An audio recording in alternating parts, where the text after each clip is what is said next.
இன்று நாம ஷீரடி உள்ள சாய்பாபா கோவில் போலாமா? அது கூடவே ஒரு சின்ன கதை பார்க்கலாம் நண்பர்களே. ஷீரடி சாய்பாபா 1838ஆம் ஆண்டு பிறந்தார். அவர் ஒரு இந்திய ஆன்மீக குருவாக கருதப்பட்டார் மற்றும் இந்து முஸ்லிம் பக்தர்களால் மதிக்கப்பட்டார். அவரது வாழ்க்கை வரலாறு மற்றும் பிறப்பு பற்றிய விவரங்கள் தெளிவாக தெரியவில்லை.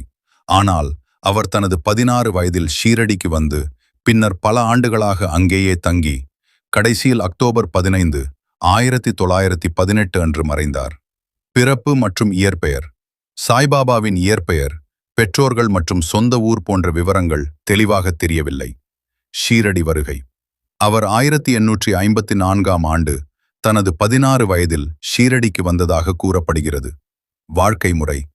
சாய்பாபா ஒரு பக்கீரை போல வாழ்ந்தார் மற்றும் இந்து மற்றும் முஸ்லிம் பக்தர்களிடையே மதிக்கப்பட்டார். மறைவு. அக்டோபர் 15, 1918 அன்று சாய்பாபா மறைந்தார். அவரது போதனைகள். அன்பு, சேவை, பக்தி மற்றும் சமத்துவம் போன்ற அவரது போதனைகள் உலகம் முழுவதும் பின்பற்றுபவர்களால் மதிக்கப்படுகின்றன.